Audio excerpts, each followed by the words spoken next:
我今日咧約你出嚟咧，唔單止陪我打波咁簡單，我仲受人所託。我有個朋友咧想見下你。朋友邊個嚟㗎？識唔識㗎？嚟咗啦，東明。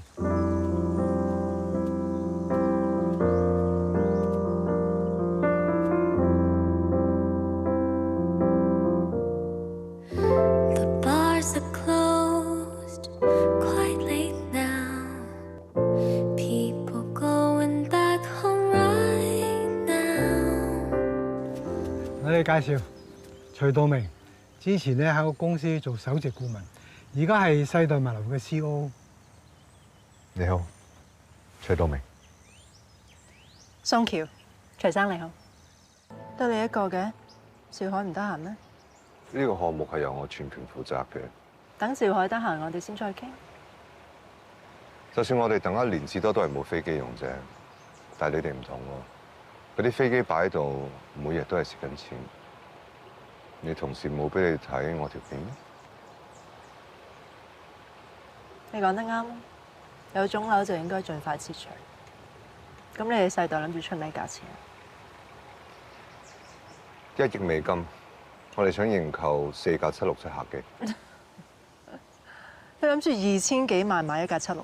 呢4架客機係澳元航空喺04年買入嘅，10年嘅折舊率1億美金，我真心覺得好合理啦。宋小姐，如果你唔係太熟悉航空業嘅話，我建議你打俾徐一帆先生。琴日我同佢通過電話，佢都覺得呢個價錢諗得過嘅。澳元航空諗啲咩？我唔需要你。我諗你都知道，我幫佢哋融資嘅其中一個條件，就係佢哋所有超過1000萬美金嘅資產買賣都要得到我同意。如果我唔肯賣嘅話，莫講話1億，100億都冇用。我哋做生意啫，唔係鬥氣。就算趙生嚟都係同你講同一句説話啫。我就係中意鬥氣。你唔清楚我宋橋係咩人嘅話，翻去問下你老細。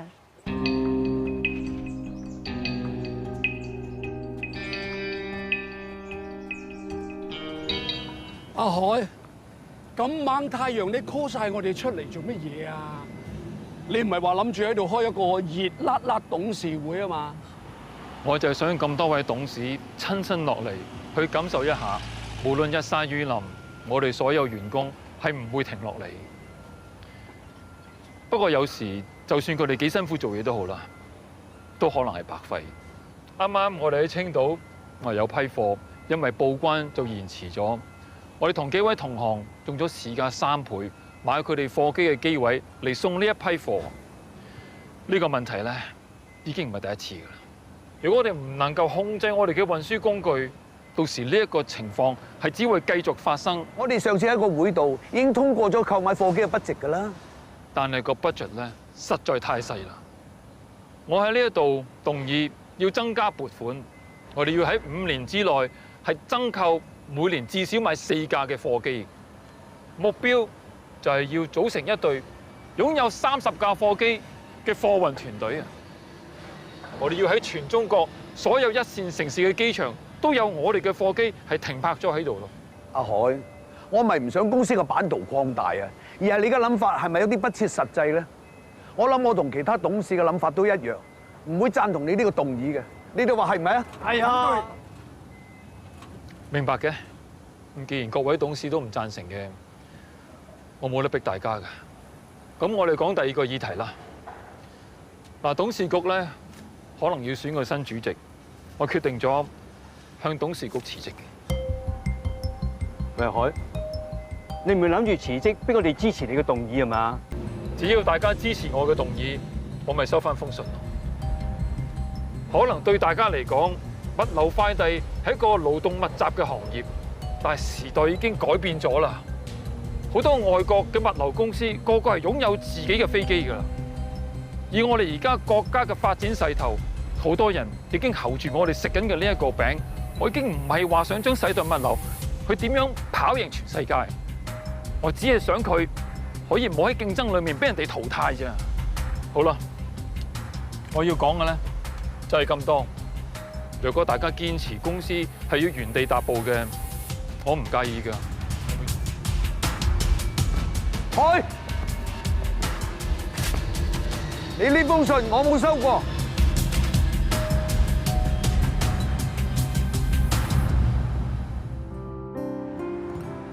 你哋份 proposal 我已經睇過啦，我知道澳元航空嘅卓生同你哋講，話你哋出嘅價錢佢本人覺得可以接受，但係我唔同意。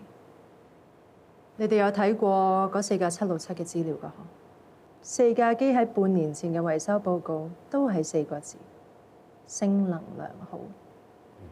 佢哋唔係一啲退役咗嘅客機，只係因為縮減航班而被逼騰空咗出嚟。我覺得你哋出嘅價錢真係有啲侮辱咗批飛機。好彩宋小姐你出聲先咋，我同你嘅諗法一模一樣。其實咧，1億美金呢個價錢，我自己都覺得好唔合理。趙生啊，20% 得唔得啊？宋小姐，20%？你以為加嗰20%？ Sorry， 唔好意思。我哋繼續之前，我想釐清一件事，唔係加20%，係減20%。如果你哋肯喺價錢上面減20% 嘅話，我同趙生咪勉為其難咁幫你買咗4部飛機佢咯。趙海，佢講嘅嘢就係你嘅意見啊？你覺得呢個價錢合理？道明講嘅所有嘢都得到我同埋公司嘅認可嘅。OK，咁唔使傾啦。阿 Ben 送客。兩位呢邊啊？宋小姐，唔好咁絕啦。大家有睇新聞嘅嗬？而家希臘嗰邊好亂，嗰啲民眾已經上晒街反對政府接受歐洲央行嘅借貸條款。有好多資深嘅分析家同埋記者已經同我講，希臘政府係會拒絕今次嘅借貸。如果希臘違約，一定會影響到歐洲其他國家嘅經濟。澳元航空最揾錢嘅就係佢哋歐洲航線。歐洲一爆煲，我怕佢哋連還錢俾你嘅能力都冇啦。徐生啊，不如你翻去睇下我哋公司嘅營運資金啦。我諗我哋班董事唔會計住一單半單蝕嘅生意。冇一個生意人會同錢拗頸。我建議你接受我哋嘅 offer， 盡快將澳元航空僅有嘅資產套現。有起咩事上嚟，揸住啲現金，點都好過揸住啲飛機嘅。喬啊，不如我哋單獨傾下。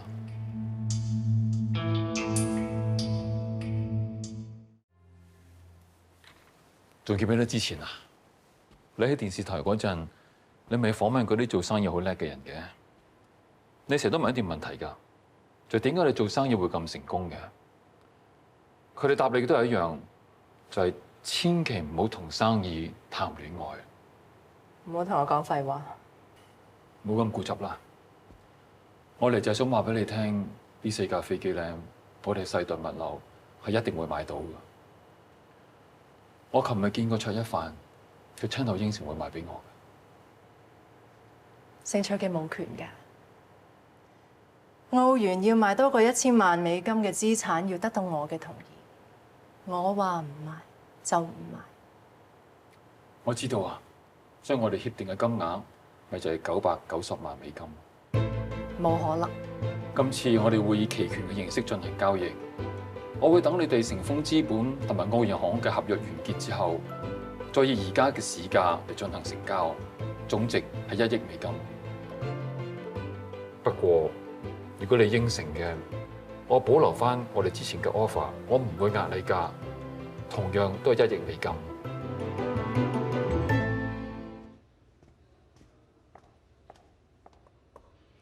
我同趙生傾好咗，我哋會接受世代物流嘅條件，1億美金4架飛機。唔開心啊？因為我冇遵守承諾。我唔係唔開心，我係唔明。20% 係2000萬美金，唔係一個細數目嚟㗎。其實咧，你做得好好嘅，不過仲有一啲小問題，就係你淨係識 focus 喺對手嗰度，而其他嘅嘢你反而冇睇到。乜呢個擂台上邊仲有其他對手咩？新加坡嗰邊仲有個廉航，佢哋同樣對呢4架飛機都好有興趣。即係話我哋今日唔 close 呢個 deal，就算聽日我哋加多20%，我都唔可能成交到㗎。點都好啦，今次呢個 test 你攞到好高分㗎啦。早啲翻去休息下。你都係。